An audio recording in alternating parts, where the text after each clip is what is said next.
Let's look at the moves. Thank you. What was that?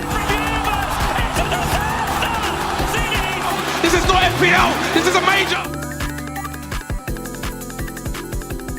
Thanks for tuning in to Hotkeys Esports Podcast. I'm one of your hosts, Dobon. To my right, your other host, Prater. Prater, how's it going? It's going, dude. It's going.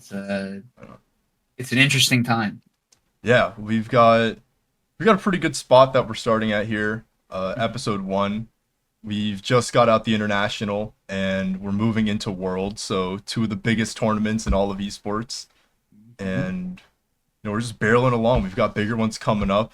Blast Premier's going on right now, and we're getting ready for the RMR over in Counter-Strike. We've got a bunch of FGC stuff to look forward to as well. Year round now. It never stops. Yeah, just a constant circuit. The DPC Dota circuit is starting back up soon with, I believe, Wallachia. But we can get into more of that as we go on. Before we get into the real meat and potatoes of this, as we were saying earlier, a bunch of real small, real maybe under the radar esports stuff happening that you might want to cover. Yeah, no, there's for the warm up today, if you will. I wanted to give a little shine to some stuff going on, specifically in the fighting game sphere. First of which, obviously, Terry's out in Street Fighter. This comes on, which that's been known for a while. Yeah. He looks cool. I don't know if you've seen any gameplay or anything, or been watching anybody play him, but I'd assume it's pretty standard Terry gameplay.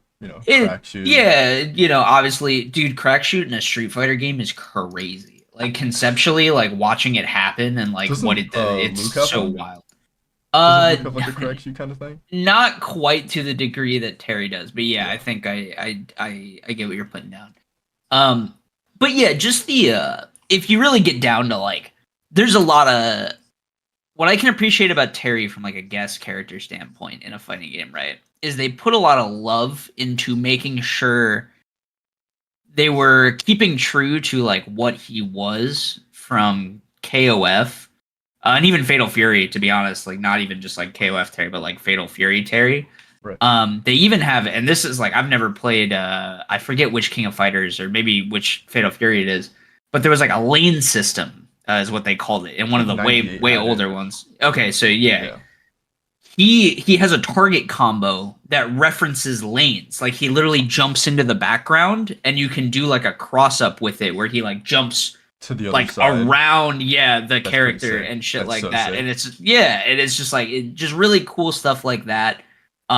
They kind of they honor his power geyser, I think, is the one where he punches the ground and then it shoots up. Yeah, that's his level 2 super in this game, I think. And they have a cool thing where you can, if you do the original motion for it, it has like an old school animation style to it.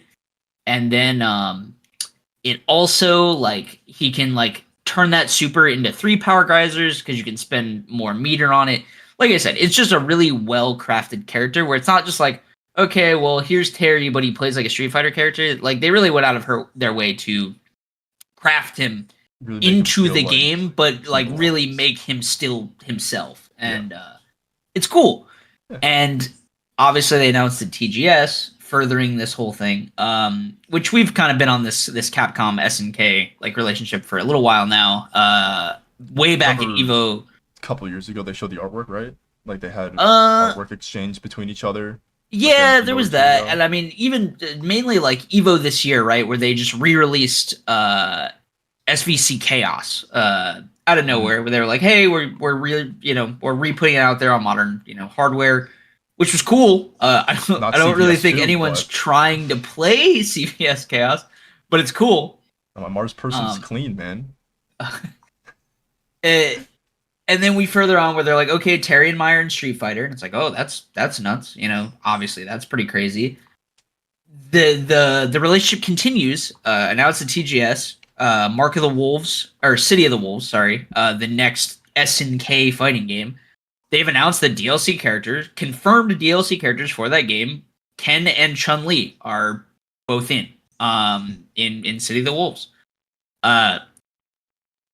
Very cool. I'm always stoked to see this kind of stuff going around. I know both me and you are big Capcom versus SNK fans. Just Sure. aesthetically, CVS is sick. And I am hopeful that we eventually now get, this obviously opens the possibility for a third one, but it just feels more and more likely the more these people are working together. And that's cool.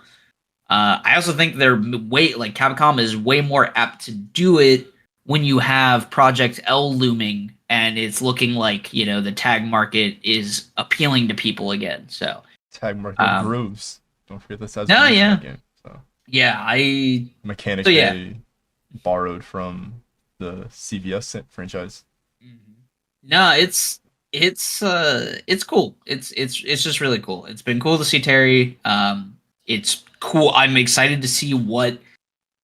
I'm very excited for like Ken in a SNK style game. I think that sounds sick. Like, just be able to go nuts with meter and stuff like that because those games are so meter is such like an integral part to their combos and like things like that. Yeah, with So just the idea of like Ken being able to do fucking like crazy extensions off of just burning meter for it just sounds sick. yeah, a And lot I'm of the honestly, cancels with it, right? So you just like yeah, chain your combos, animation cancels with the meter, and and I'm actually really glad they chose Ken over Ryu because like I just think Ken sounds better in like an essence. Like I mean, obviously you can draw comparisons between like Ken and Terry, like look wise, right? yeah. But like I think he does fit that style, that aesthetic of like SNK more than like a Ryu does. So I think it's really cool to see Ken over Piggybacking there. off of the CVS, they had a unique interaction where they would like toss each other the hat, Oh and yeah, I actually forgot that about was that. a big thing.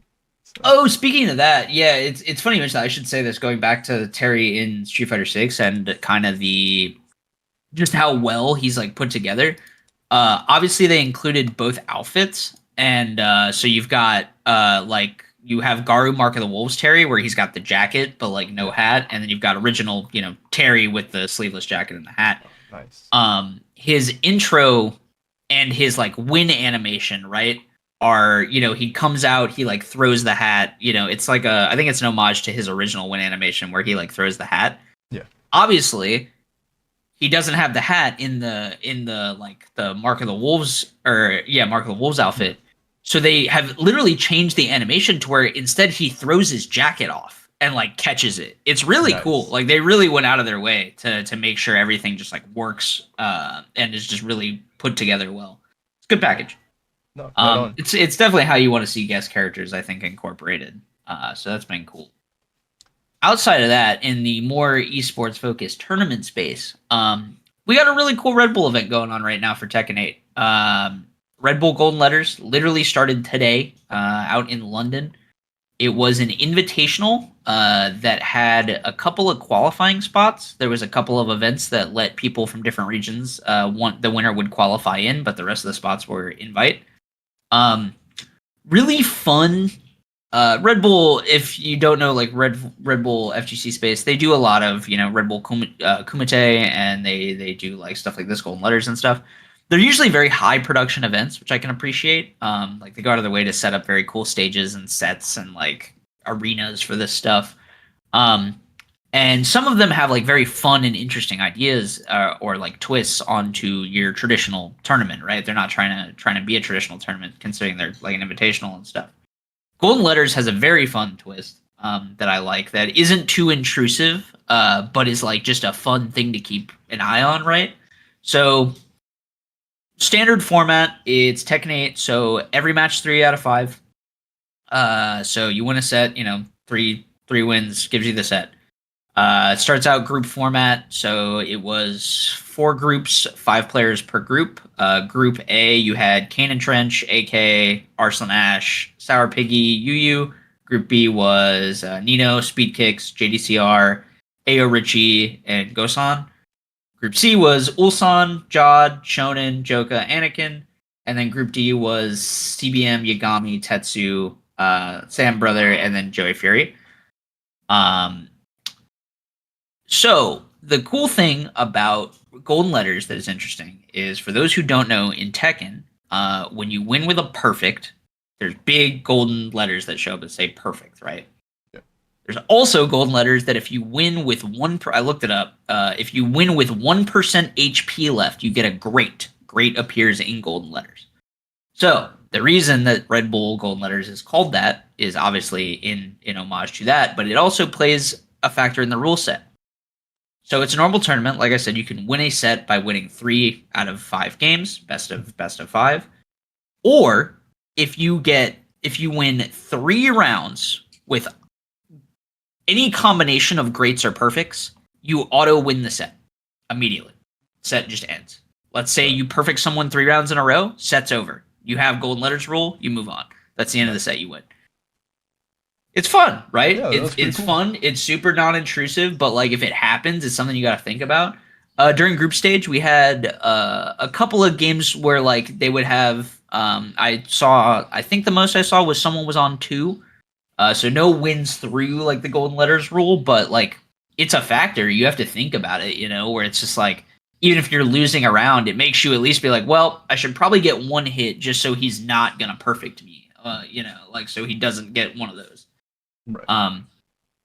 First day was fun. A lot of cool matches, a lot of high level matches, some unexpected stuff. Speed kicks. So the way the groups worked is basically 3 made it out. So 2 people were eliminated per group. It was a round robin in each group, and then they're going into a bracket stage, and I think bracket starts tomorrow. The people that made it out, Group A, AK and Kanan Trench made it out. Kanan Trench went 4-0 in his group, which is pretty crazy. Because that's the group with fucking Arslan Ash in it. Arslan Ash went 2-2, making it out in 3rd. AK made it out 3-1. Group B had Nino and Speed Kicks making it out in winner's side. JDCR went 2-2 to make it out in mid. Group C had Ulsan making it out 4-0, and then Jod making it out 3-1, and then Shonen making it out 2-2. And then CBM also made it out 4-0. Yagami made it out 3-1. Tetsu made it out 1-3 after a fight for a 3-way tie in Group D for the 1-3. So kind of crazy results. I would think, you'd probably expect Arslan Ash to be on top of his group. He was not. He made it out in 3rd. JDCR is the other one I think you'd expect to make it out in the top 2 to start in winners. He also made it out 3rd, so he's starting in losers. So yeah, it's been an interesting event for sure. Just really fun. A really cool tournament, and like I said, very high level. A lot of really good players. So. Right on. Mm-hmm.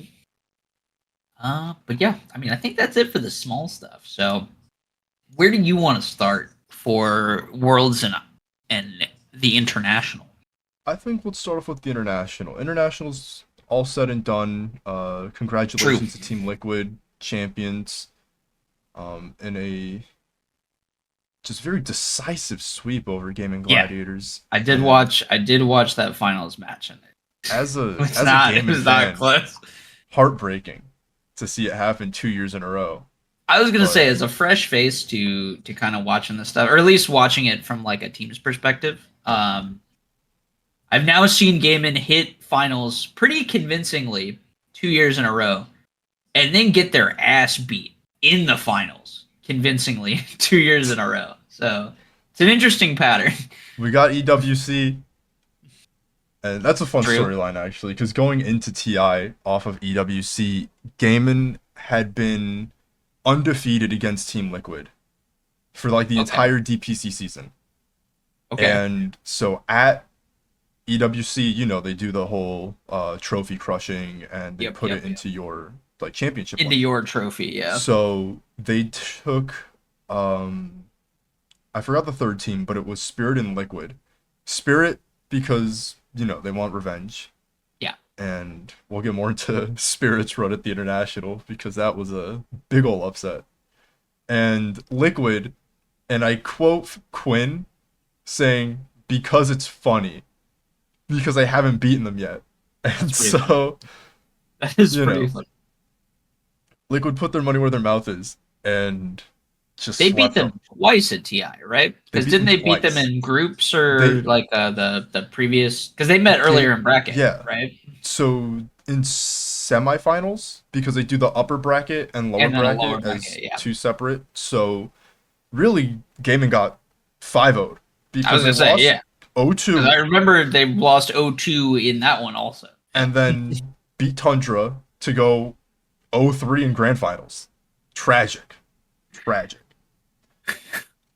But so let's start with some of these major events. I mentioned Spirit. I almost said Secret. It's because Puppy's in the news right now. We'll get into True. that too. Okay. But Team Spirit placed like 12th to 9th, getting knocked out round 2 of lower bracket to Extreme. And it's weird because they went through group stages, went 6-0, undefeated through groups, seeded top of their group, got in, and then immediately sent to lower bracket. And maybe it's some internal stuff. Yotaro at the end of the tournament made some statements talking about his break from pro play. And just like the mental strain being on the team was at the time, playing with the same people for years, not performing as well as they wanted to. Although they did win TI last year, second TI win for them as They well. did. One of the most And fucked up. Who's the Storm Spirit, right? that was Wasn't that's not Yotaro Yotaro. playing Storm Spirit last year? He might have been. He might have. I don't remember. It was either that or like Medusa. I think I I can pull it remember up. him playing Storm Spirit in the gaming match last year, and it was it looked fucked up. That's all I'm gonna say. It looks really It fucked was up. happened like Dude game was was like roasting the ahead. entire team. Yeah. I'm like, we're gonna do it. You know, another TI for NA. I know they're a European team. Quinn is my last bastion of NA Dota. Nouns and C9. I'm not gonna talk about it. They're good teams, great players on there. I love Fly. He's my favorite support player, but Quinn's kind of talent. CCNC Quinn. He's kind of just some raw NA talent, Oh yeah. and I gotta give credit where credit's due. Mhm. But yeah, no, Yotaro is a monster, The demon. and Yeah. they were like ahead that match. He comes in and just rolls them. No, I think it was Morphling. It was Morphling that match. Mm. Yeah, I remember. I distinctly remember a Morphling. Okay. But anyways, this year. Oh god, I lost you again. There we go. So this year, knocked out, tragic. Yotoro's taking a break. Spirit gets rid of most of their roster. Damn. Whether their own volition or the org Yeah, decided to let them Who go. knows? Right. But I'm pulling up a roster shuffle rumor here. Yeah. We're gonna get into that. Don't really want to focus on rumors too much, but Sure. Yeah. it is important because this one is proving to be kind of true, and I do want to address it. But then Gaiman. So from one champion to another, almost champion at least. Gaiman was dominant pretty much the whole tournament. Group stage was a little rocky. They went 3-3, second in their group to, I believe, Extreme. It was either Extreme or Team Zero, one of the Chinese teams. And they proved to be really strong throughout the rest of the tournament up until the semifinals, where they had a rough game against Nouns. Not super rough, but Nouns took a game off them, and they just had to readjust, lock in, and they just cleared it all the way up through the upper bracket. Faced Liquid, got knocked down to lower bracket. And the reason for that, we'll get into the meta snapshot here, with the most contested heroes being Wind Ranger, Marana, and a lot of these like really strong Deathball champions. Okay. Oh my god, fake fan. Heroes. I got Worlds on the brain. I was watching those Fake games fan. earlier. Yeah. A lot of those Deathball heroes. Legend, hero, Apex, So Agent. many, man. Character, umbrella term, strong characters. Yes. And then kind of Tunes. falling apart as the tournament went on. Mhm. Like their match against Tundra, some of those games were going a bit longer and longer. Tundra seemed to have kind of get their number, and there was an air that they could lose to Tundra, just be out of the tournament right there, and have a Tundra Liquid grand finals. And that was very possible. But they pulled through, made it to grand finals. Didn't look like they learned anything from their last run with Liquid, literally a day before. And Like zero, Just you're saying like literally like zero adjustments and like picks or bans or nothing. They were just trying to play the same game plan. the Liquid ran almost the same draft all 3 games. They had a Nature's Prophet like first pick every game, and they didn't do anything to address it, or Now, as do you effectively think as they that wanted is? to. Do you think that is a meta problem? Like, is there or like just like a bad GG read? Nature's Prophet was really strong this patch specifically, the TI patch specifically, Mhm. and it made sense why they would pick it because it's really Yeah, strong. It's really good. sure, of Go around the map, course. force these objectives, kind of scout out fights, see what's going on. Mhm. But I feel like it was up to Gaiman because they knew Nature's Prophet was strong Yeah, of course. to address that. So sure, the meta has something to do with it, but because he's meta, counterpick it Yeah, you're or saying counterpick more yeah, effectively. yeah, yeah. It didn't seem like they developed anything to get around the fact that Liquid was going to slam this thing They did it like every over game. and They over like again. I feel Yeah, like they literally just tried slam the champion every game. to And give him the chance to do something with it, and right. every time, like I don't know. And I feel like I don't want to throw Dyrachio under the bus here, but there was a clip Yes, from I think it was game 2 or 3 I believe it was where game two. one of them where I'm like, this is the start of the end because they scout the rune. Quinn picks up the arcane rune, goes back into jungle. Puck shows on the map by river. Oh wait, this one was game three. Yes, you're right. You're right. You're right. Yeah. The game three. Yeah. Puck shows by the river, by the rune that they just took. Yes. So there's no reason to go here. Dyrachio Wind Ranger, Wind Run, fucking gasses it up to high ground, throws a shackle shot, hits nothing because Puck diffuses it by going to Essence Shift. Yep. Yeah, Essence Shift. Dodges it, and then gets caught out. There's no reason to run up river. Dyrachio's just throwing his body at them, and this is consistent throughout most of these games that they're losing during the tournament. Yeah, And I feel like there was either miscommunication. Dyrachio thought he was farther ahead than he was, but he had a rough early game, so he's playing for scraps now. And instead of just farming and yeah. focusing on what he's looking for picks, and he's initiating when he shouldn't be because he's their carry. He needs to be doing the damage, It and he's just not alive to seemed- do it. Yeah, it just seemed like at least from that clip, right? Because you're right. Yeah. He full sends it like upriver, runs half a mile in, and obviously I don't know every interaction here, right? But clearly he tries to hit him with something, probably to CC into damage. Mhm.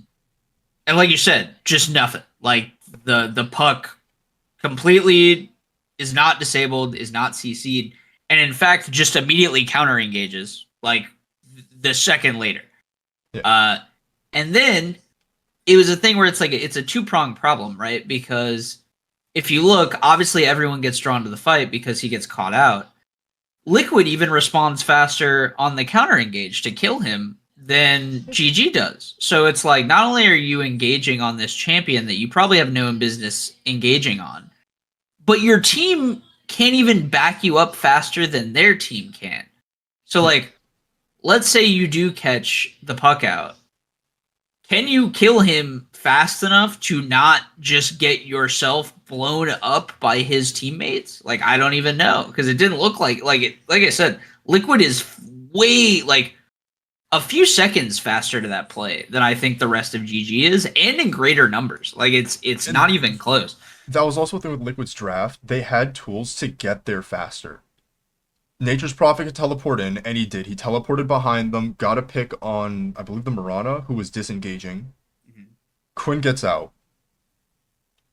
Most They of lose. they have a I would say they Clockwork lose come like in. 4 people. I think in that fucking fight. Like it was bad. Like it was kind of a Clockwork. bloodbath. Like His ultimate is essentially a grappling hook that if it hits an ally or enemy, it just drags them across the map to them.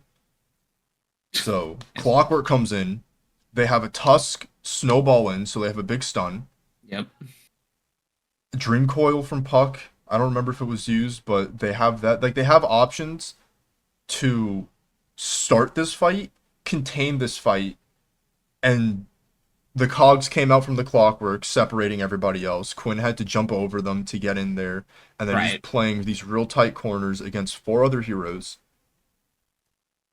It's a bad fight, and Like I said, it looked like a bad fight. Like it just straight up looked like a bad fight, and it looked like a bad engage. And like I said, I think it cost them 4 heroes at the end of it. I'm pretty sure. Like I Quinn was think the one that got legitimately out. they lose 4 of them. Yeah, And and this is like that's like pretty disastrous that early. I feel like those because that was only like plays 12 minutes in.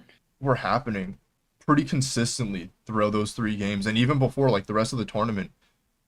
But they played these like super strong death ball comps that once like one slip up, not the end of the world because you have the off laner farming up well. Like I remember watching that game and I'm like, why is Underlord third on the net worth graph and the carry's like 6? Like what's happening?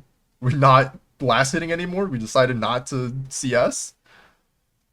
But yeah, I can't put all the blame on Derecho. It is a team game, and he's not the only one to blame. He did make a lot of misplays, and I don't know what's going on internally. Again, everything could be fine. It was just a bad game. It happens. But I remember last year, he was also kind of to blame for some of these draft decisions because he's like, I'm playing Chaos Knight. Let me play Chaos Knight. Not that it was a good Chaos Knight meta, but he's like, I'm slamming Chaos Knight because it's a hero I'm comfortable with. The comfortable And, pick, yeah.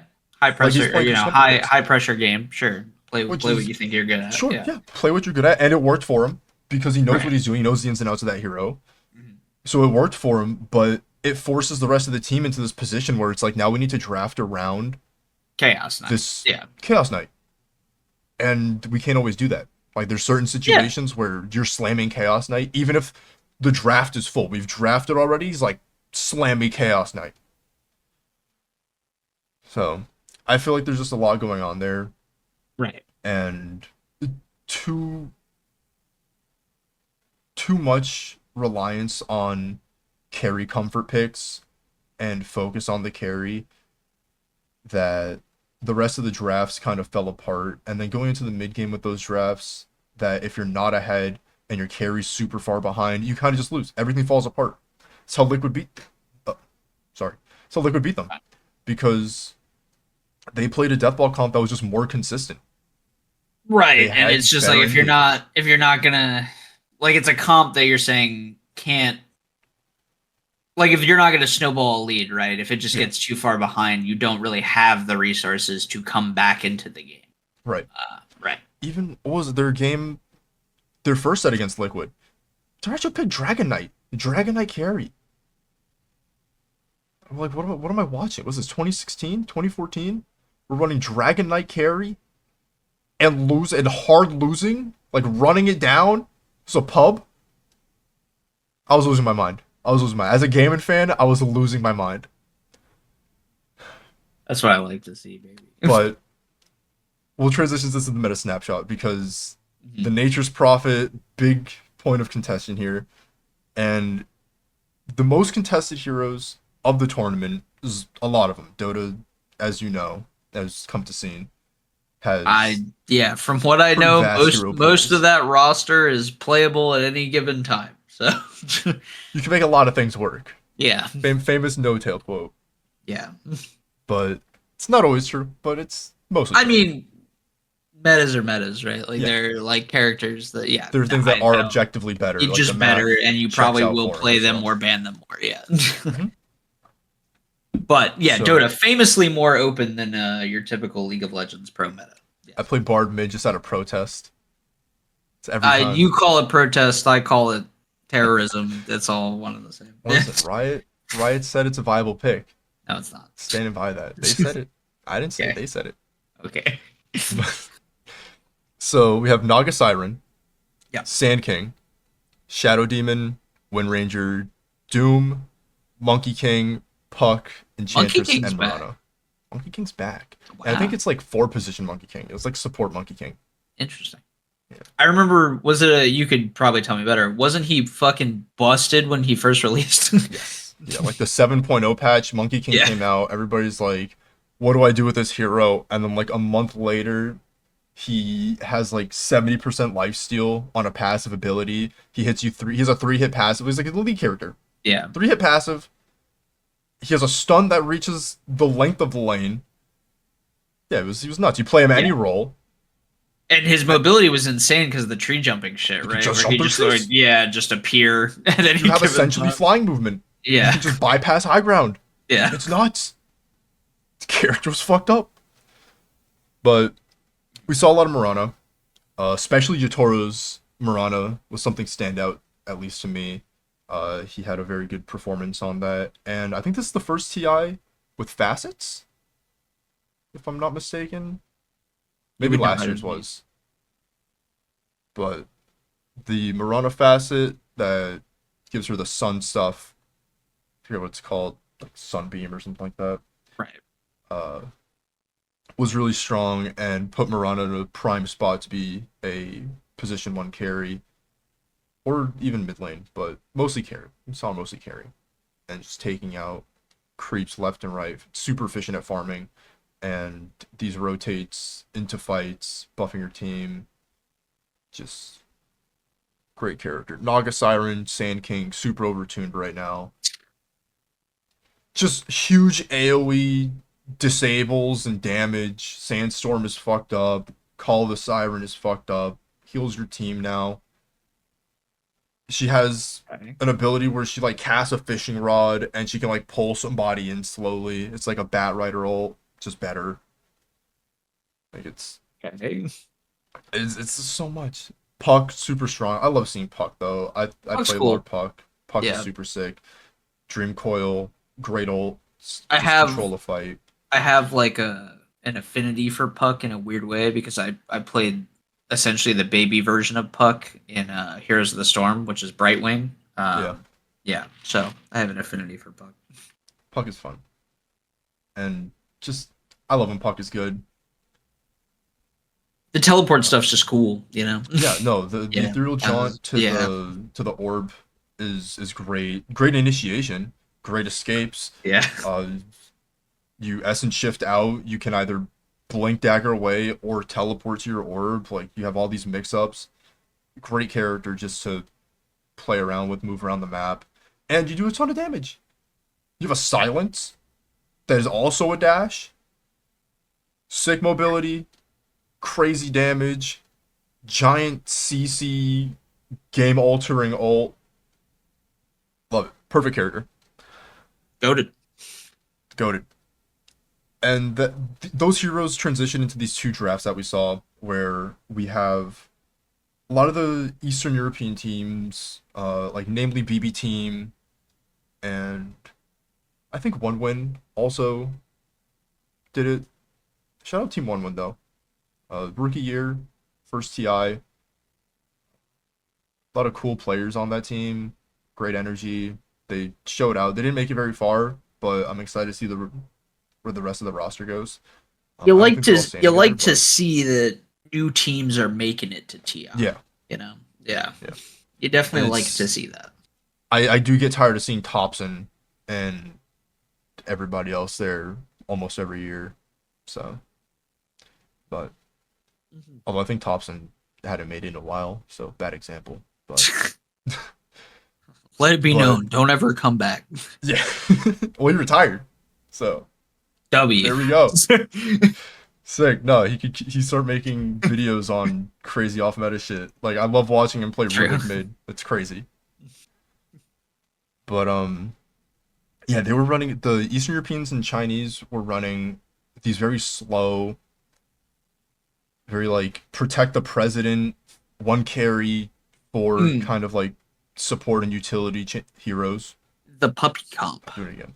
The protect the puppy comp. Yeah, so they would have their pause 1, farm a shit ton, and hopefully the game went past 20 minutes so they could be useful.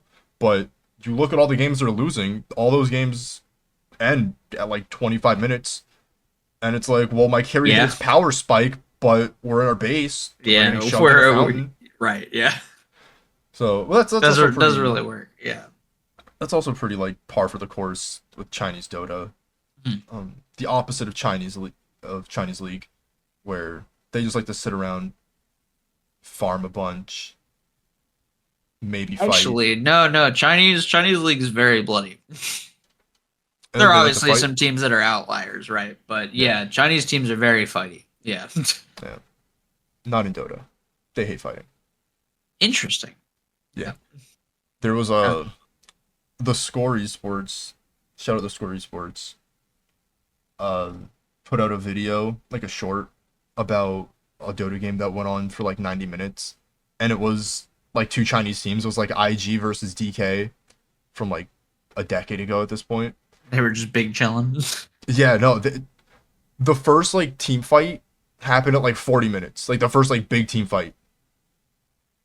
And You imagine. the clip they show starts at 97 minutes.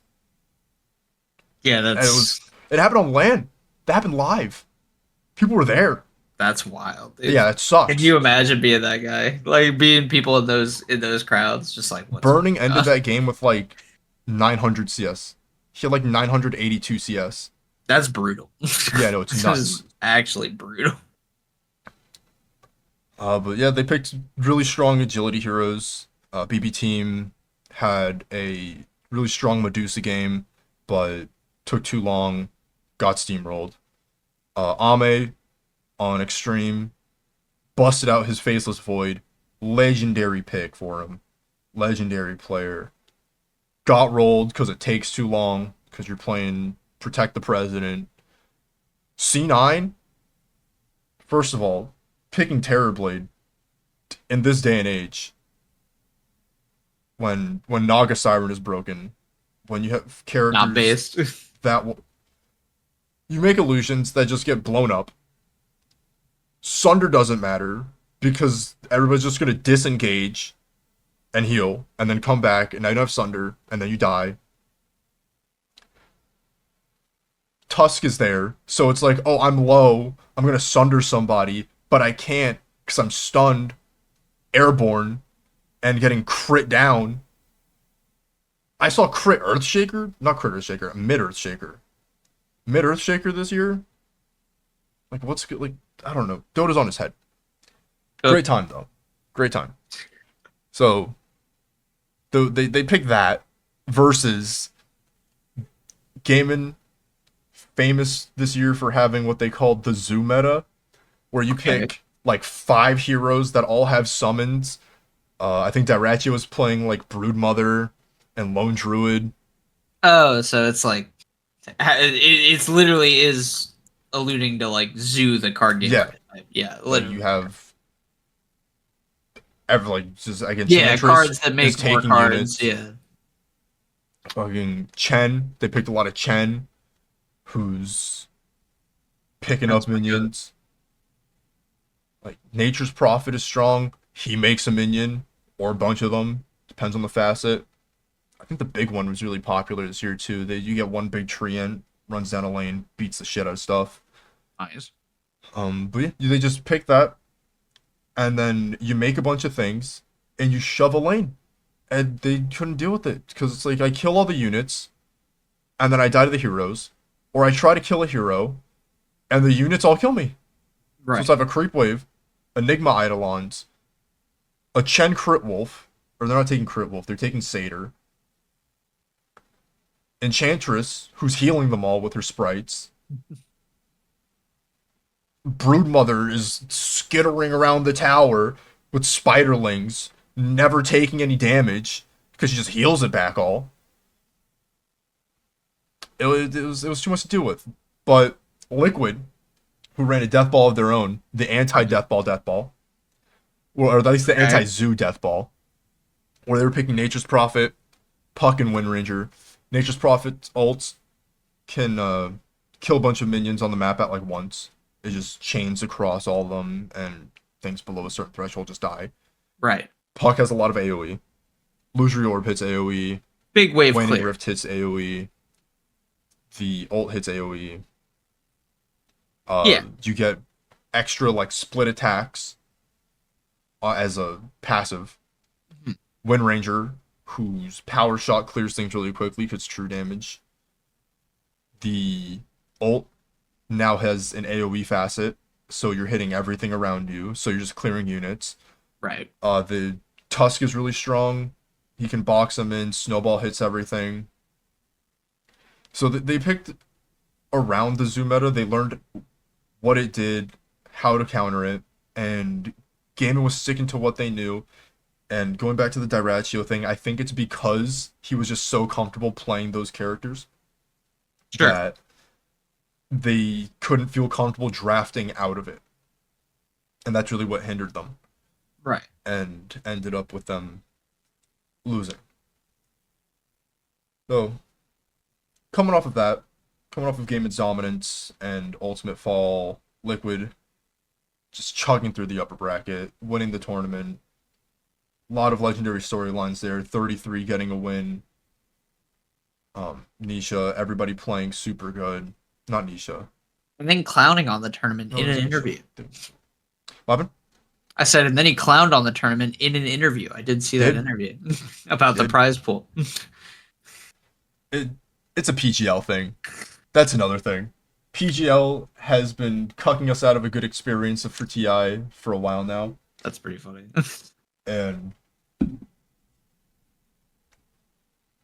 I don't know, they just aren't doing the battle passes anymore. Like, we used to crowdfund the tournament. Like, it used to get cosmetics. There was an incentive. It seems like that's the biggest thing, right? Is they've seemingly reduced this crowdfunding element that used to really be what drove those, those prize pools so fucking high. Yeah. What it looks like is what happened. They had a year-long event for Crownfall, which was the Skywrath Mage and Vengeful Spirit storyline, where Vengeful Spirit gets resurrected to take her rightful place on the throne. It's still going. It ends with the new character coming out eventually, Kez.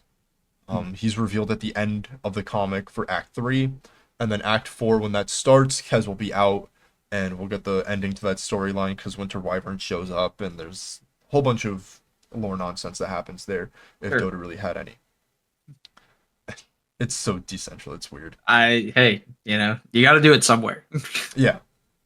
No, every game is canon kind of thing. Stupid. Right. Yeah. No. Multiple universes.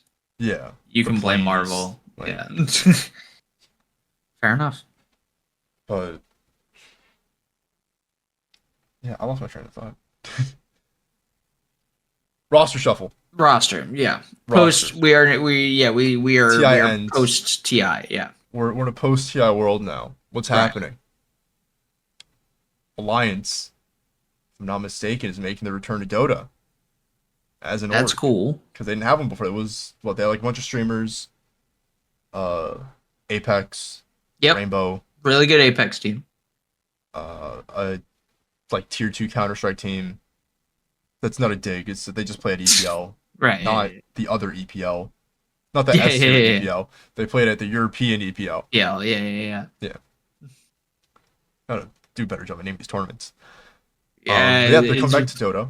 There's one thing esports loves. It's fucking 3-letter acronyms. Can't get away from them. You actually And can. Loda is their coach. So that's really exciting. You're probably not familiar with Loda, but he's give me the old Alliance player. He was there TI3 when they won, so TI champion. Big Swedish personality for Swedish Dota. And still on the org. It's good to see Loda back. Good resume. In Dota in historical value in some for sure. capacity. So that's good. I think Bulldog is still a streamer for them. Like, he's on their content team. I know Bulldog, so that's sick. Yeah, so it was Bulldog and Loda were like that TI3 Alliance team. Okay. So that's cool. What's the TI2? Yeah. It's 2 or 3. The green one. Mm-hmm. Liquid. So 33 leaves. 33 after winning. He left on his own though. Okay. And this was discussed like before TI actually. And they put a statement to coincide with his new team's announcement. And I'll get into that because they're going back and forth here. But 33 leaves because, and Liquid said, they talked about it before the tournament. 33 expressed the want to make his own team and build up his own team for Pro Dota. So he left and he went to a new org to start building that from the ground up. So Thompson retires. 33 and Saksa go to Tundra, and Saberlight joins Liquid to take the place of 33. So 33's on Tundra now. He's going to start building that team up, find some new talent, or work with the existing talent there, but kind of build his own kind of culture within that team. So that's pretty exciting. Yeah. Thompson being gone, end of an era. Yeah. One of the many GOATs of the game. For sure. Great brain. Love to see what he's going to do next. If he's sticking with content, if he's going to take a break from Dota entirely. I'm going to miss his crazy builds because he played some nuts off meta shit. That guy would just like, last year he was busting out Rubik mid like almost every game. Dude's crazy. So you think it was something like that? You think he's going to coach? Sounds like coach to me. Yeah. He could. He has a pretty good understanding of the game. He's probably going to take a break before he goes to coaching, though. Sure. And if he's going to coach anything, I don't know if it's going to be Tundra. He might go to another org with more people that he knows. Dota community is pretty tight. Yeah. A lot of the rivalries kind of fizzled out years ago, and everybody with all the older players, and everybody's just kind of chill now. Yeah. But there's like some beef with Ramses and Quinn. I don't even think it's beef. Like Quinn's like, I don't want confrontation. Like, we're both good players. Like, what's the problem? It's there is the casual beef. Yeah, that makes sense. Falcons is keeping their roster. No changes. Speaking of Falcons, sidebar, Simple just got signed on like a lease to Falcons. Ooh, leases are my favorite. So they're building up that super team with adding fucking Simple now, and Simple's been teasing his return to CS. So good to have him back on the server. Spirit, Yatoro takes a break, and there's a little bit of drama here because Spirit's, I don't know if it's the owner or coach or manager, somebody there was talking about Yatoro's decision, and I think not Mish. One of those other guys. I forget their name. Misha, not Mapashka. Mapashka's still on the team, or Misha. I don't know. Also took a break, and their manager's like, well, there might not be a slot for you when you decide to come back to competitive, so, sure. Look for a new or essentially being like, you're not quitting, we're firing you. Wow. Okay. For like no reason, because Yatoro's like, I still want to play pro Dota. I just need a break because I'm playing it for so long right now, and I need to. But they basically were saying like, yeah, we're gonna bring someone in, and there's no guarantee that we're gonna kick him off for you if you want to come back. So they signed a new roster with Satanic, Laurel, Collapse, Rui, and Mapashka. So they have a full roster now. Don't know what's going to happen when Yatoro decides to come back. If Yatoro is going to go to probably a different org, he'll probably end up on, I don't know, like BB team or something. Or 1W, or might make his own team. Some other org might pick him up, another region, who knows. Right. We get to gaming. We have no fucking idea what's going on with gaming up to the time of this recording. I can check Twitter real quick just to see. But they have been keeping us all in the dark of this roster move for it's been weeks. It's been weeks, and I need news because I need to know. Was it confirmed that they're changing anything or no? They said, and I quote, the team has reached an end of an era. Oh. And that's all we know. So that brings me to this roster leak. That's bold, yeah. Because a lot of what was said here has come true. Mira and... Well, okay, not all of it, because it says Collapse left, Secret. Or Spirit. But Collapse is still there. But it was Mira and Yatoro left, took breaks. I'm going to skip over Aurora because I don't have the time. I'm not very invested in that team. Who cares? Cloud9 loses no one, Watson, Katomi, and Fishman. So C9 is reinventing the roster, which I believe is still confirmed. Actually, they came out and they said they're rebuilding. Okay. 33 leaves and Saberlight goes to Liquid. Rumor has it that Diraccio is leaving gaming. Either they're kicking him or he's leaving on his own volition, and they're going to replace him with Watson from C9, which I think is a fine move. I think Watson is a great player, great carry, and that might fit the team a bit better. Right. Might be a bit more flexible for them, so there might be some more room to work around the drafts and stuff they have going on there. Tundra, Nightfall, No One, 33, Soxa, and Whitemon are allegedly the new team. I believe that has also been confirmed with their announcement on yesterday. So, those are the big parts from that. Shopify Rebellion had some announcements of a new team as well. Timido, Yapaj, Mangekko, and Killscreen should all be on that team as well. So, but that's still a rumor. Right. That's that. So post TI, we've got Puppy on a lease to Navi, starting this new season of DPC. So Puppy's back on Navi. So that's crazy. All we need is Dendy to come out of retirement, and we'll have the band back together Oh. with Pavos and all those guys. Whole band's game. Yeah.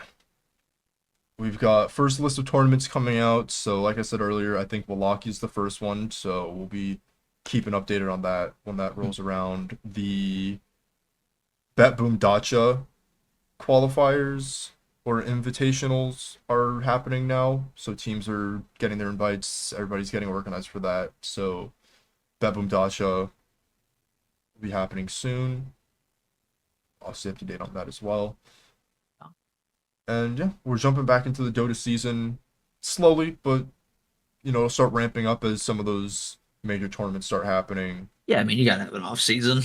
I mean, TI was everything needs one. Not even a month ago at this point. Like, just a few weeks, and here we are getting back on the saddle. But roster locks for those haven't finalized yet, or at least the ones for I'd imagine they'd probably some have teams aren't a decent period before the locks or like the lock-ins or whatever.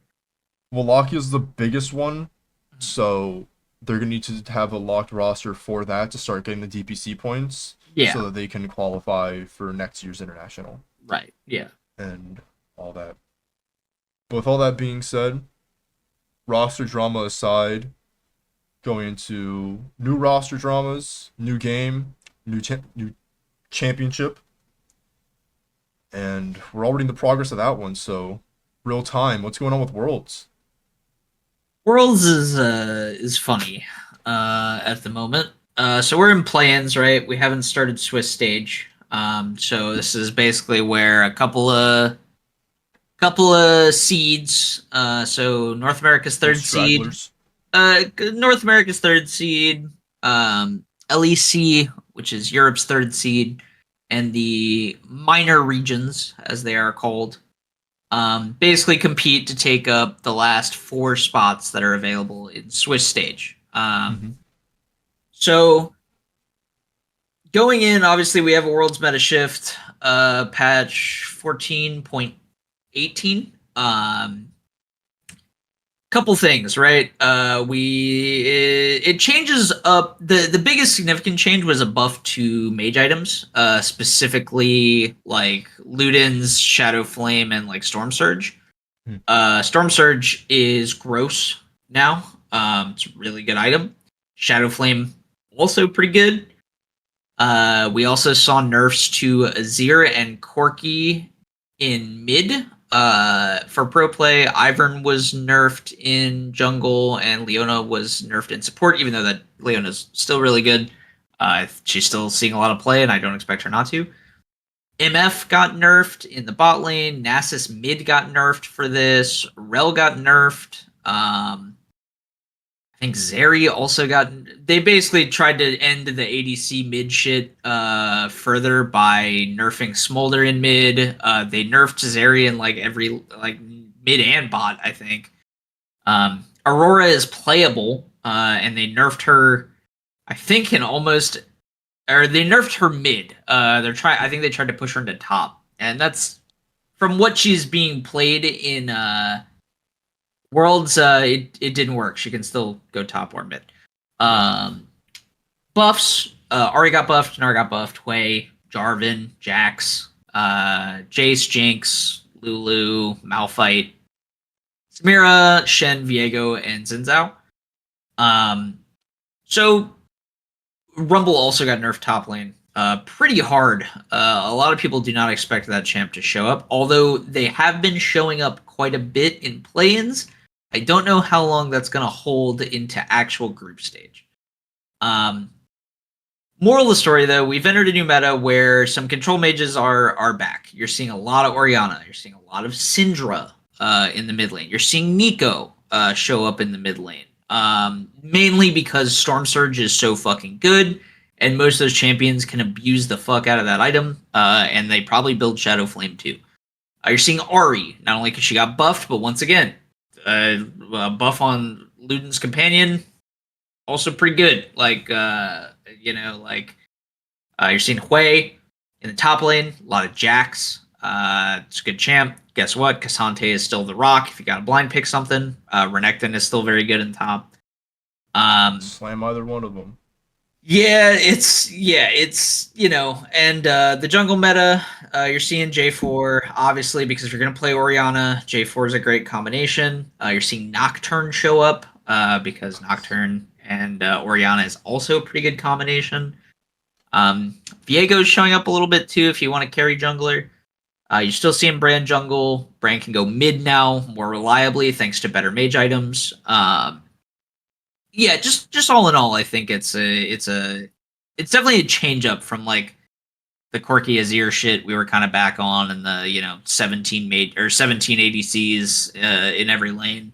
But games started, right? And that's really the crux of things here. They started as early as Wednesday of this week, so September 25th. Wednesday, I think things kind of went to chalk. You had Mad Lions from the LEC versus Vikings, who are from Mad Lions Koi now, right? What was that? They're Mad Lions Koi now, like those two teams merged. There's something. So their acronym did change, which is probably what you're talking about. They're MDK now, which I think obviously implies like a sponsored thing. To be honest with you, it's Europe, so fuck that. I don't care. Yeah, you're probably right. I saw somewhere something about Koi, and I'm just. I would say I think you're right because, like I said, their acronym has changed, and that would imply to me that that's definitely because of some sponsored thing or some team merger or whatever. So they go up against VKE, who VKE is from Vietnam. I'm pretty sure Viking Esports. That one goes 2-0, Mad Lions' favor. I believe it was the first game. First game was pretty close, if I'm not mistaken. Second game, not very close. Vikings got kind of blown out. But like I said, goes to chalk, pretty expected. PSG versus Pain Gaming happens that day as well. 2-1. Pain actually comes out, surprises, does really well against a PSG that was being touted by like kind of early analyst stuff going in. PSG was believed to be the strongest team in play-ins. Like, period. Like, PSG was supposedly better than Mad Lions, was supposedly better than 100 Thieves. Like, really, really good. And they win 2-1 against Pain, but are brought very close. Those sets were not decisive in any way. So people kind of come away with a little bit of a question mark on PSG now. Like, what's going on over there? We move into Thursday. Gam plays Shogun 2-0, pretty unremarkable. Gam's the first seed out of Vietnam region. Pretty good team, has historically showed up before. Shogun, is what it is. I think pretty expected. Then we go to 100 Thieves R7. So 100 Thieves R7 is the first major upset of the tournament. And it does pain me to say that, but it is what it is. 100 Thieves lose to R7 1-2. Game 1 went fine. I think game 2 you see some errors.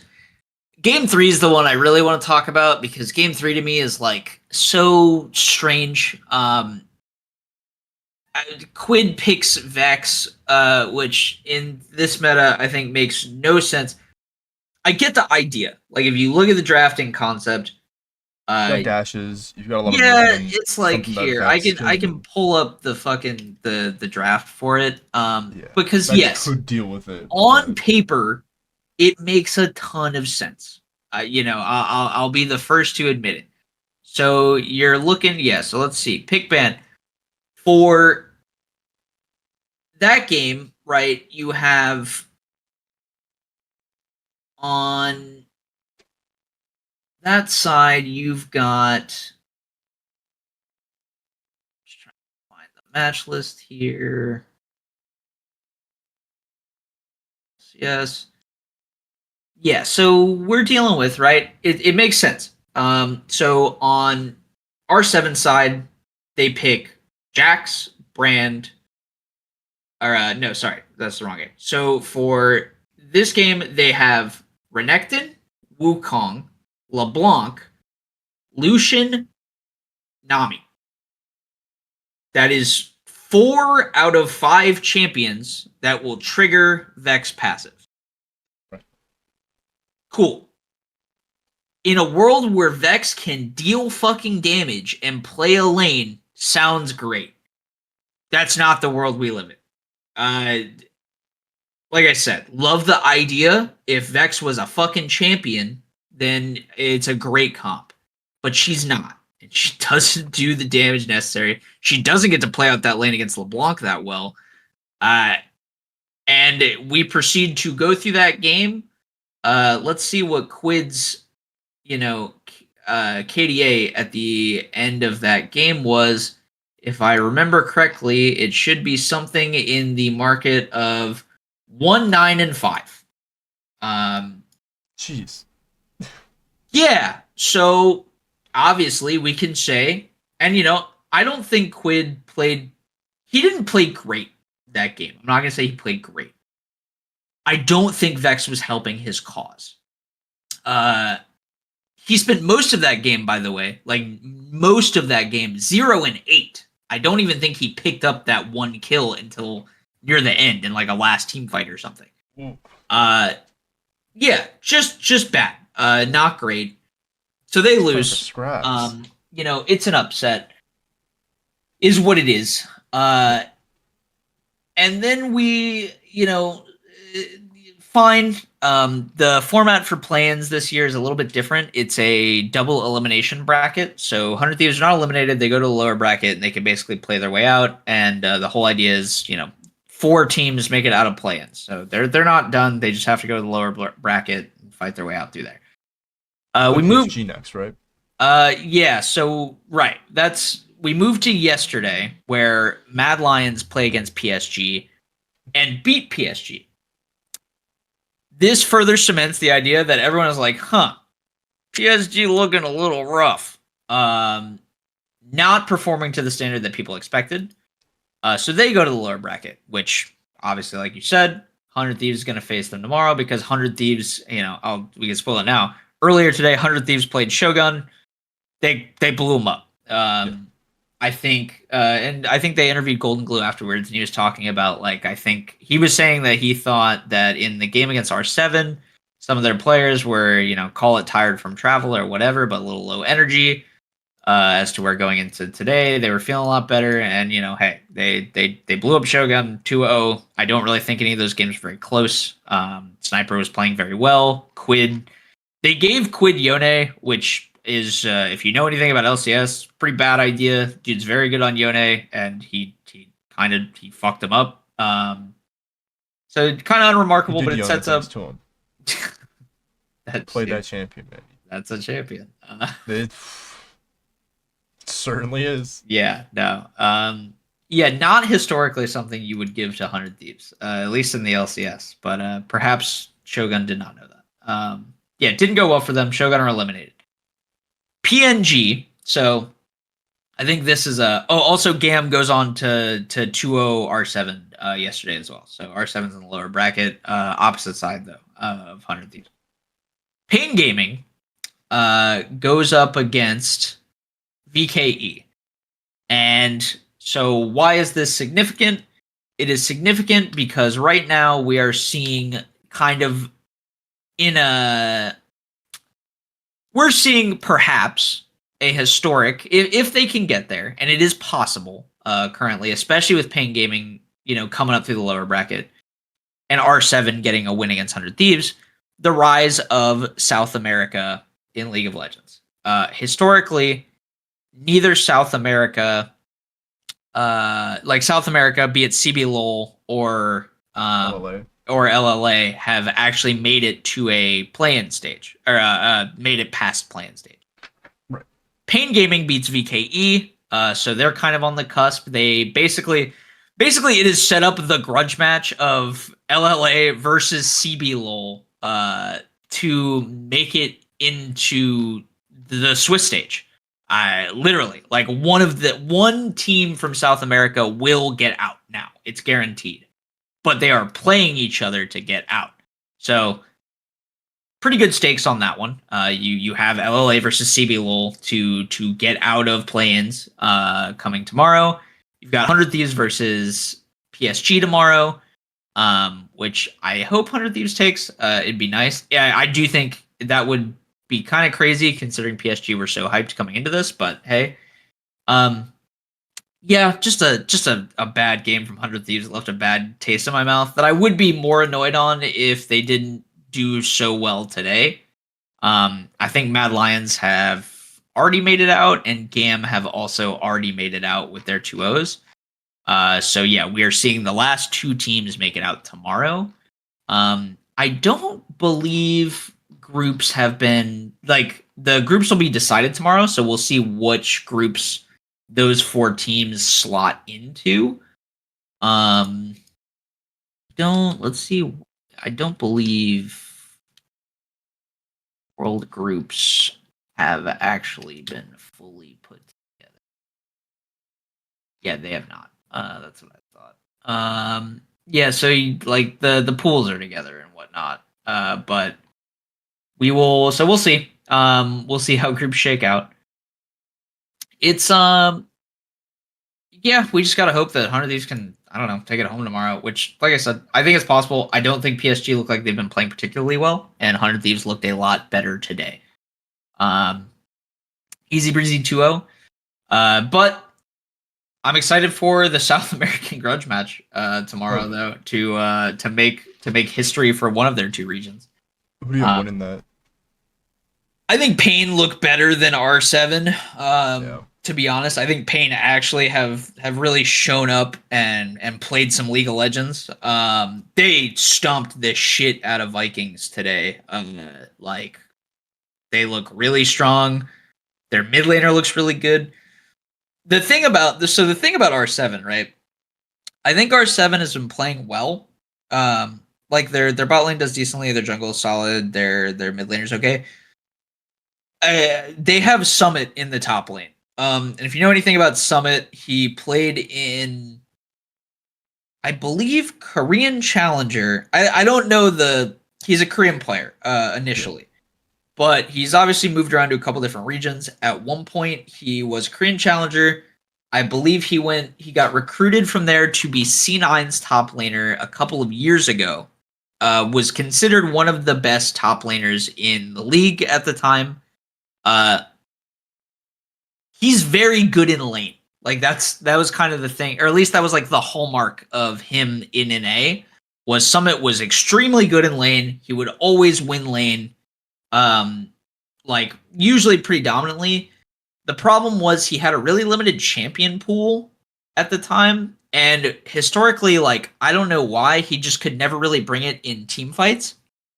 And I remember around the time C9 hit playoffs, everyone kind of figured out like how to play around Summit, where it's like, okay, you like Summit will just die to ganks eventually because he's so fucking into dominating his opponent in lane that like he gets overconfident or whatever. Overstep, misplay. Yeah, I would say the dude will get dive caught under out. tower for it, and basically the whole idea was if you just babysit top with your jungler, you'll catch him out eventually. And that was kind of what they played around. Plus, it was like he was like a two flavor vending machine where it was like Gnar, Renekton, maybe 3 flavor because he was playing Tryndamere at the time too. So it was like Tryndamere, Renekton, Gnar, and it was just like those are the 3 summit champions that he just rotates. So if your top laner has a decent counter pick in any one of those, or you ban him, you're probably okay. He plays apart for him. Yeah, he plays in C9 for 1 split.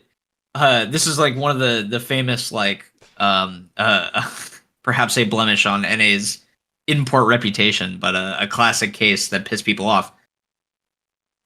Summit plays on C9 for 1 split, gets MVP of that split, leaves the region the next split. Damn. Yeah, What a just slap to the face. just literally like just the revolving door of imports on display where our MVP, yeah, our MVP basically C9 lets him go after 1 split and he goes over to China, I think. Ends up playing in China as a top laner over there for a little while. Don't really know what happened over there, but now as we see, he comes back to South America now where he's top laning for R7. And obviously, I'll tell you it straight up. 2 things have not changed about Summit. 1, he just slams Renekton over and over again. Renekton's good now. He has no choice. Well, I would say Renekton's good, so I'm not gonna like complain about that. 2, he's very good at Renekton, and he's very good in lane. So I think if you're Pain, you have to worry about that because yes, that dude will fuck up your top laner and like come out of that lane with a pretty good gold lead if you are not careful. Whether he, dies solo in side lane as much as he used to, I don't know. We haven't really seen. I haven't really seen him get exploited like that this time around. But might just be early tournament stuff. But we'll see. I think it'll be good. I think Pain, like I said, I think Pain on the whole have been playing better. R7, I don't think is playing bad. I don't know if the rest of I just don't know if the rest of the map matches up. But that's what we're gonna see. Should be fun either way. What I am interested in is when we go into Swiss stage next week, because obviously we've been getting some previews of the meta from play-ins. I do think there are some things that will not hold up come the Swiss stage. I also think, from what we know, obviously a lot of America went out to Europe because it's happening in Europe. Yeah, a lot of NA went out to Europe a while ago, a couple weeks at least, and they've all been scrimming and stuff. So it's been a lot of EU NA boot camp stuff. If you know anything about East Asian teams, they're not quick to leave their little bubble. They probably won't be getting there until next week. They are going to wait until the last possible moment to go. And they're basically just going to, Korea's going to scrim China the entire time. So what that ends up happening is when we come to Switch stage, we now have people from 2 different scrim bubbles and 2 different scrim metas have developed separately from each other. And we're going to see them run into each other in Swiss stage. Historically, this is bad for the West. Typically, it doesn't go well when that happens for us, at least in the first week. We'll see what happens this time. But yeah, it's their play. If play-ins meta holds up, which usually it doesn't, but there are some things that I think you can see in play-ins meta that will hold up. Obviously, Syndra and Orianna are just kind of good. I don't think anything's going to change. You're just going to see better players playing Syndra and Orianna. So, like, is what it is. Crazy Syndra. Yeah, I mean, they all do, right? A lot of these guys are made by control mages. You got Knight there, and Akali's good. So like obviously, like Knight is gonna fucking play Akali, like stuff like that. Um, the stuff I'm interested to see is just like you've been seeing with Orianna, you can create some very nasty mid jungle combos, just historically with Shockwave, right? The one you've been seeing a lot of in play-ins, that I think has been performing very well, that I'm interested to see if it holds up into Swiss, is Nocturne Orianna. Throw the ball, he You ults throw, yeah, in, exactly. You get throw the everybody on ball. top. Nocturne sticking power just comes in and he's Yeah, putting the beats on people. it's a brutal team fight ult, right? You throw the ball on him, he clicks the alt button, you can't see your screen, and then the guy dives in from you from 3 screens over, and then not only does Nocturne hit you and like you can't see around you because your screen's blacked out, you then get Orianna bombed the moment he makes contact, and then he just auto attacks you to death, right? Like it's very brutal. Um, so that's been very effective, and I'm very curious to see if that holds up. The safer, but still, I think, very impactful version of that you will see is obviously Jarvan. Because kind of the same deal, but just a little bit different. Is you throw the ball on Jarvan, he QEs into ult, and then once he ults, Orianna ults on top of him. Big bam boom, you got Cataclysm into Shockwave. 3 people are dead if they're squishy. It's it is a diabolical combination that I'm sure you will see a lot of if Orianna persists into Swiss, which I don't think she's going anywhere. She takes really good advantage of the item changes, and she's just a strong pick right now.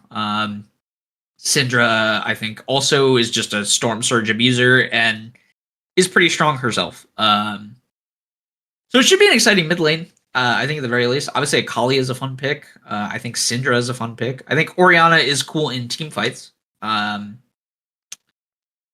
bot lane meta is a little. I'm curious. I feel like we're just gonna end up with like the Jinx into whatever the other person wants to play handshake a lot. Ezreal is a big one you're seeing a lot of right now. So it just kind of becomes like the Jinx Ezreal show. And that's a little sleeper in the bot, but top's fun. Jax, Cassante, these kind of picks. Aurora showing up in both top and mid. Seeing Aurora finally in pro play has been cool. Just because she's been because of I think the Chrono Break bug, she was completely unplayed. She was not able to be played in any of the leagues before Worlds. So she's finally being shown. Like I don't even know how long it's been since that champ came out, but it's been months at this point. It's been a long time. But yeah, she literally was real soon. She was unplayable in pro for that entire span of time until now. Worlds is literally her first appearance. She looks cool. The ult is fun. It's interesting. She, like I said, they've nerfed her multiple times. She still seems very good. Yeah, it's fun. Play-ins, like I said, it's been going kind of as expected. The only storyline I can give you that is interesting is this emergence of like South America and the fact that no matter what, history will be made for South America in that one of them is going to Swiss stage. That is like non-negotiable. Now it's just a matter of who does it. In League especially, because South America is a really big presence in Dota. Like there was 2 or 3 South American teams that were present at TI. I think Heroic, Aurora might be Southeast Asian. Another combo like South America, yeah. And they've always kind of had a presence at TI. Like previous ones, we've had Team Unknown, and a lot of them make these really far runs too. So we kind of have an idea on how they play in Dota, but it's an underserviced region in League, especially from a professional and competitive standpoint. Like, of course, there's CB LOL and there's LLA, and they're super CB LOL, especially. I think both of them. I'd have to check, but I think both of them are very popular. Like they, at least like in their own region, right? Within like their region, though. within their region, it's like, huge. Those North fans America, really give a shit about the CB LOL and the LLA. Yeah. Like they really care a lot. Like, so like I know in NA people watch LCS and LEK or LPL just to keep tabs on what's going on. I'm sure the same is for those other regions, but you're not getting that like regional overlap to South America. No, Which, yeah. honestly, And at they're any day dedicated. They're fucking they're- dedicated. Yeah. they're joining the regions now. Yeah. LLA and LCS are becoming one region now. Well, yeah, exactly. So- And that was kind of the thing. And I think I'd have to check. I think CBLOL is just straight up disappearing, you know? Like it's Really? one of those I believe so. I think LLA and CBLOL are being merged into the South Conference that is like so like those two are being put together into the South Conference. Obviously, NA is becoming the North Conference, but the thing that's changing about the North Conference is we're losing. Two of the teams are leaving. One of them is getting replaced with a team that was from South America. And then there's the guest slot, is what they're calling it, which is basically like you can consider it like a challenger team, but it's like a challenger team with like an attachment. So like I don't know if you saw some of the partnerships for the minor for the like it's not called Academy anymore, but the tier 2, if you will, the tier 2 system. Yeah, I forget what they've changed the name like 6 times. So like, you know, the tier 2 system, right? You had like smaller organizations partnering with like collegiate teams or like whatever to make these tier 2 teams. So you had like the University of Maryville, who's a very good like league collegiate team, partnered with OTK and Starforge to become like its own thing. You had Brandon Sanderson pick up a collegiate team to become. Sando. Yeah, you didn't know about that? John Wheel of Time. No, yeah, they won the tier 2 tournament. Dragon Forge. Yeah, Dragon Forge, I think, was the name of that team. Game studio, I think. So or the one that is like partnered with. That was the one they they made named. Moonbreaker. Yeah, that was the one they named. Like that was what the team he was like sponsoring was named. Is Dragon That's cool. Forge. I think they, like I said, I think they won tier 2. I'm pretty sure. So basically, this like guest slot is for that kind of stuff. If a Disguised wants to come in, if a Brando Sando wants to, you know, bring some, yeah. That's what this like guest 8th slot that exists in the North Conference is for. And I think it's kind of the same thing down in the South Conference as there's a guest slot there too. But so are they keeping like a set amount of NA slots, set amount of SA slots, and then they'll come together split? This is basically the way it works is the North Conference and the South Conference are going to run their own league, and then at the end of basically the way it is happening is because you know there's if you look into it it's a worldwide thing. Like Riot is trying to consolidate the league so that there are less leagues because they probably have Valorant, to. I mean, they have to for the health Zero. of the health of the esport, right? There's just not enough money to go around. You gotta at some point start reining it in and focus on what's there. So the way it's working for us, which is all I can tell you, is obviously right now the CBLOL have a minor region slot. The LLA have a minor region slot. They automatically, their best team goes to play-ins and tries to make it to Swiss, right? Mm-hmm. NA has 2 spots that go automatically to Swiss and 1 spot that goes into play-ins. Now, the NA region, or not NA, the Americas League, I think is like what they're calling it, so North and South, has 3 slots total. 2 of which I think still go immediately to Swiss, 1 which goes into play-ins. The way that 3rd slot is going to work now is the 3rd place team. I think the 3rd place, basically that 3rd slot goes up for grabs.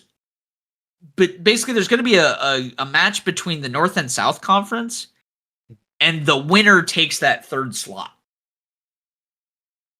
Okay. Essentially, I think. Yeah. I think it works like that. So, or it might actually be South Conference gets 1, North America gets 1, and then there's the one in the middle is like a rotating one that's determined by this game between the North and South Conference.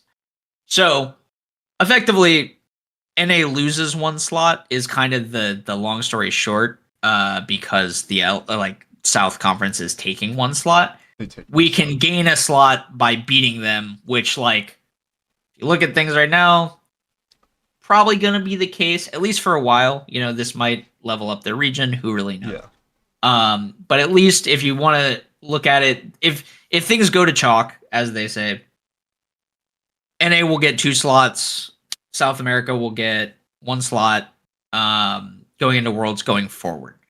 But like you said, the reason this is important to get back to the concept of play-ins and Worlds now is it really is the final showing for the CBLOL and the LLA as like their own region right now, right? Like that's exactly what this is. That's what this fight to get into Swiss is you're trying to do, because you're right. It's neither of these really is going to exist come next year. So like and they're already underrepresented. Like we don't know too much about the play styles of the LLA and CBLOL unless you're in those regions. No, yeah. You don't get to see them as much on an international stage. You don't get to see them at MSI. You don't get to see them at Worlds. Right. No, 100%. And so yeah, I think it's obviously a big deal. There's a lot to this matchup of just proving, you know, this is your last hurrah as the region, right? You want to push it as far as you can take it. Right. So obviously, yeah, I think it's going to be it's the most hyped game of tomorrow. Assuming fucking 100 Thieves doesn't lose, and you know I don't have to. God, I just don't. Oh man, I can't. PSG dumpstering it the entire play-ins, and then just happening to beat 100 Thieves, an arguably better team than the 2 other teams they had to play beforehand. I need this to happen. I cannot have. Fucking NA has never gone out in play-ins at Worlds. Obviously, they didn't make it to groups. FlyQuest didn't make it to groups last year at MSI because they shit the bed. Or this MSI because they shit the bed. At Worlds, we've never lost in play-ins. Like, we've never failed to make it out. You know who has? Mad Lions twice. I can't after making fun of Mad Lions for losing in play-ins many, many times, have 100 Thieves not make it out. So I need him to win. It's really just that simple. Especially with Mad Lions making it out. Can't happen. I really can't. We can't. We need this. And I'm going to say it right now. It won't be fun. Europe won't let us live it down. And they don't let us live down the fact that we've never won Worlds before. And yeah, once again, I'll say it. I said it before. I'll say it again. Fuck Europe. They have been outperformed at Worlds by NA 2 years in a row, and they're a 1-team region. If it wasn't for G2, you'd be getting clapped every single year by every single team. And guess what? I don't think this year is any different. I think if you don't have G2, you're getting fucking clapped. And maybe with G2, you are getting clapped. Because I think fucking Liquid's going farther than G2. Easy. I think if G2 and Liquid play each other, I think fucking Liquid's winning. I think FlyQuest has a chance to probably beat G2. And that's your saving grace, because God knows Fnatic's not going to fucking put out against Korean teams and China teams. Probably not even against NA teams. So, yeah, but yeah. Get through. I feel like EU's just going to make a case for Blippo and be like, well, you have an EU player carrying you through it. Yeah, whatever, dude. Blippo hasn't played in your region in, 3 years? Like, Inspired hasn't played in your region in longer than that. Like, I don't want to fucking hear it. And you know who Team Liquid's fucking mid laner is? All-American, baby. APA. You know who our bot laner is? Yon. All-American. Let's go. Fucking let's go. Screech. Hell, dude, FlyQuest, the bot lane, the same thing, right? Like, the bot lane is fucking Boostio and Masu. American player. That's American talent, motherfucker. Like, homegrown, corn-fed. Yeah, absolutely. Sure. There is, I think, literally, if you look across, like, look at the 2 top seeds coming, Team Liquid and FlyQuest, right? FlyQuest is Blippo inspired, Quad, Masu, Boostio. Yeah. 1 Korean import.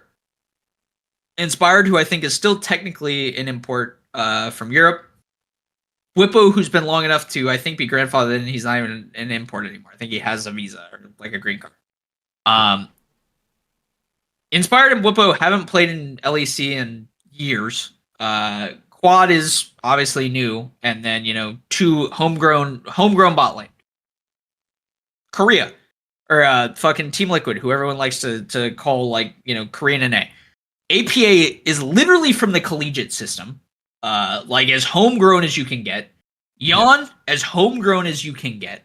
Core JJ, Korean World Champion, Impact Korean World Champion. Those dudes have been Impact has been in NA like longer than Boostio has played competitive. Impact is in at NA. least I 5 years I at don't this give point. a fuck. Like I don't give a fuck what anyone says. Impact has been in North America longer than he played in Korea competitively. His career here is longer. Core JJ is, if not longer, is close to that. Those dudes are fucking American. I don't give a fuck. They are adopted into the system, naturalized, as they like to say. There you go. Yeah, and then obviously Umti, obviously a recent, they pulled him out of I think Korean Challengers, or he might have actually been LCK. I'm not sure.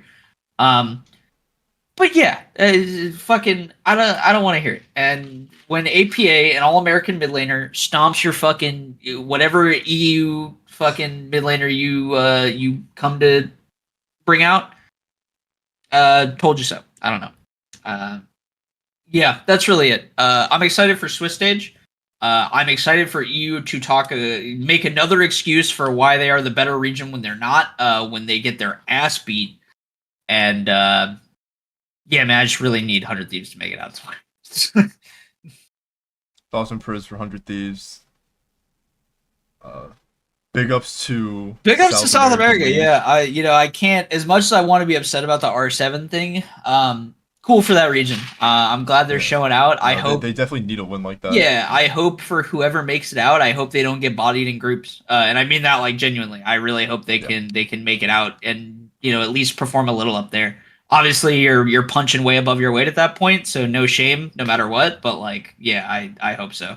Getting to the main event, it's hard, man. Like, I don't think anyone's gonna. You can't shit on these minor regions for facing T1 and Gen G and fucking BLG and Hanwha and like getting bodied. Like, major regions are going there and getting bodied by these guys. Like, it's You've never seen league like that in your life. Yeah, it's a whole different ball game. You're playing a different game, man. So I'm just hopeful that when they get there, I hope they can do a little something. That's all. That's what you want to see. You just want to see them making it competitive. Hit some buttons. Who you betting on? Click PNG R7. Who you betting on?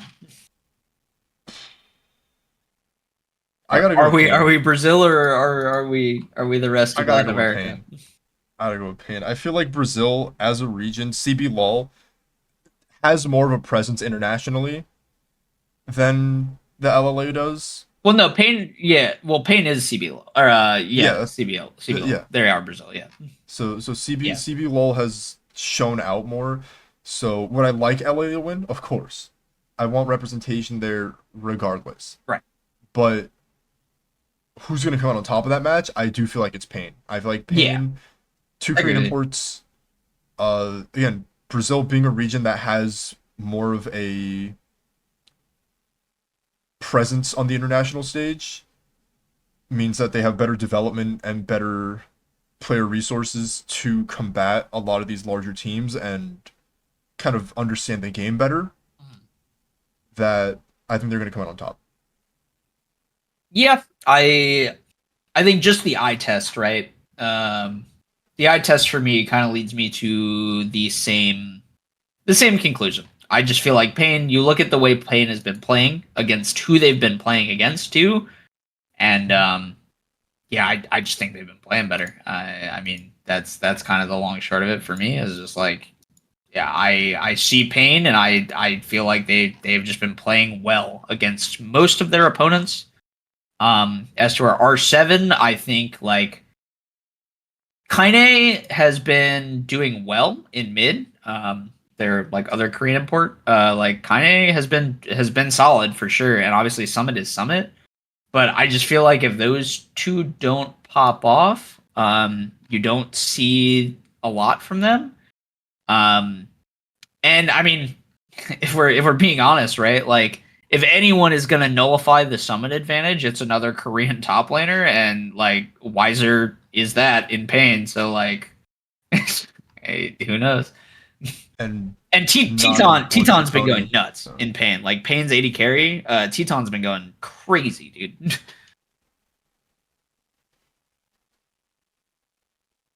So that's really, I think, going to be the deciding factor is just how that bot lane goes. If I had to pick one. Yeah. Yeah. We've called it for Worlds. We've called it for TI. Any closing thoughts? Anything else you're excited for coming up? Groups or any upsets? Anything else? Any other future tournaments you've got coming up? I'm excited. Like I said, I'm excited to see Swiss next week. I obviously can't wait for these group draws. Because if you know Worlds, obviously the group draws kind of matter a lot. Who gets put where? Especially if you're a Western League of Legends fan, be it EU or NA, you definitely want that group draw, helping you out. So we will see how that favors us. So excited to see where that goes. This Red Bull tournament, like I said earlier, very fun. Excited to see more of that tomorrow. Things are outside of that. I mean, fighting games are, I believe, Tiger Uppercut is really the next big one if you're like a Tekken follower, because it's kind of the final major event before TWT placements are locked in. So it's going to determine who's getting the last of those Tekken World Tour slots. For that forget if TWT is in January or February, but beginning of next year, either way. So that'll be cool. Street Fighter, I'm not sure of anything big coming up. East Coast Throwdown, I know, is pretty soon, although I don't know how well attended that's going to be. There is a cool event going on at East Coast Throwdown, though, that I should shout out. They're working with Daigo to set up a 3v3 tournament, which should be very cool. No, for 6, but it's a team tournament for 6 that's happening at ECT. So that should be very cool. SFL, I guess, just had teams. Yeah, I guess we can go over that real quick before we finish off. The Street Fighter League, which is like the team format thing that they kind of deduce. They came up with it in 5, and they've kind of expanded on it. And it's fun. It's cool. You get to see players form teams, and then like they have an interesting format. Yep. The teams for this newest one just debuted. And there's a couple. I don't remember all of them. The one that I remember for US or that I'm excited about, I should say, is the FlyQuest one. It's like Punk, Shine, who is it? It's Punk, FlyQuest, SFL. I know Punk and Shine are on it, so obviously I was stoked with that because I love Shine and I love Punk. I believe they also got Psycho, I think, who's like a really good, like, up and coming player. If you don't know him, yeah, Psycho, I was right. And then Chris CH, who's also really good. So that's like just a fun US team. So yeah, SFL coming around's cool. Apex has champs in. So BLGS starts the beginning of October. So that'll be kind of cool. Basically, BLGS, if you don't know, is kind of it's an open qualifier system, same as like your Dota events, stuff like that. Yeah. Where any team can sign up, and the idea is eventually you whittle it down. There are 4 BLGS tournaments that are going to happen in different regions, and basically it's a way for teams to practice up. It's another tournament with a lot of money behind it, and I think if you're an established team, it gives you practice going into champs, which is happening at the beginning of next year. For Apex, which is important because Apex also just had a bunch of roster moves. I'm not going to get into all of them, but some really big ones. Falcons got a new third. Disguised basically formed a new team with Timmy, Falcon's old 3rd gen Burton, and Design. NRG picked up Gilderson. Basically, all of Moist dissolved because of Waltzy and their coach went over to Falcons. So the pro scene for Apex also has seen a bunch of big roster moves post a split 2 playoffs. And I do think teams are looking to play BLGS, if nothing else, but to get reps in on these kind of new rosters. So that should be exciting. But yeah, that's really it. Those are kind of the big ones right now. Be on the lookout for some Apex news, Counter-Strike news. We got IEM Rio coming up, and some others tournaments in between there. Deadlock up and coming, just had their tournament as well. Couple more on the horizon. Yeah, it's a fun game, man. It's good to see how that pro scene shapes up. No, but it is alpha, so it's I'm super. I'll save my spiel on it for when we talk about it. Yeah,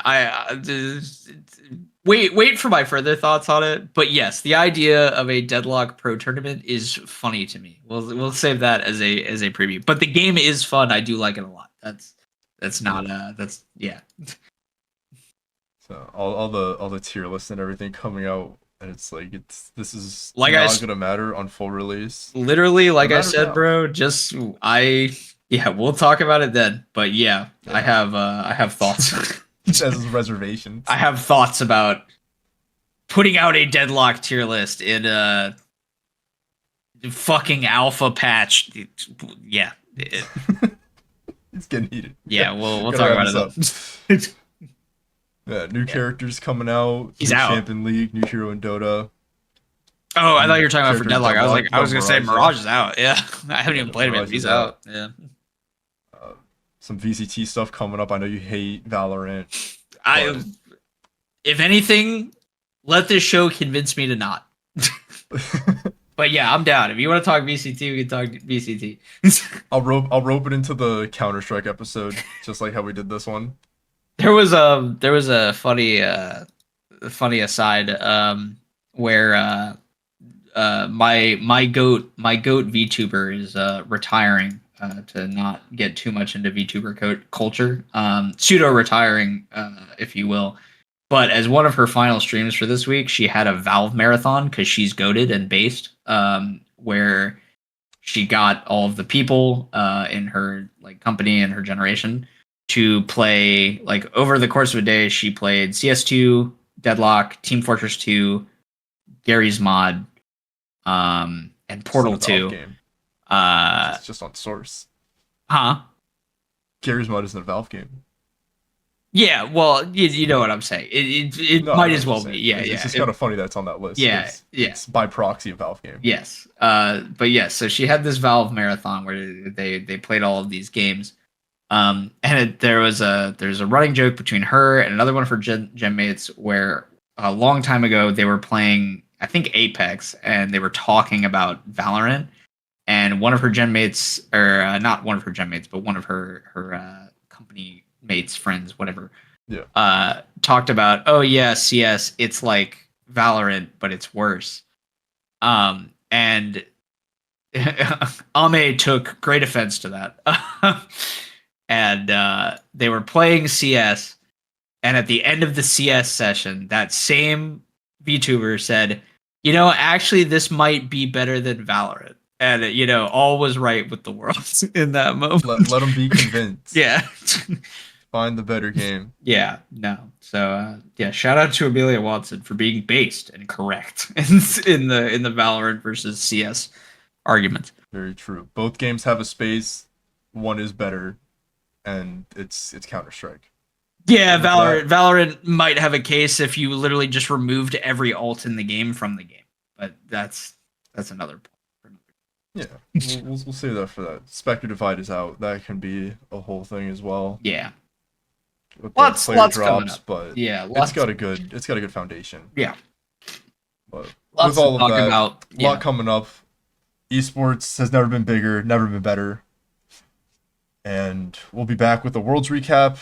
What else is going on with that? We'll be back with some Counter-Strike. Yeah, definitely back fighting after games, probably Apex. The first week. Yeah, definitely back for Swiss stage once that concludes, 100%. Plenty to go off everything of. under the sun. Yeah. At least the sun that we circle. And we'll catch you in the next one. Thanks for tuning in. Catch you later.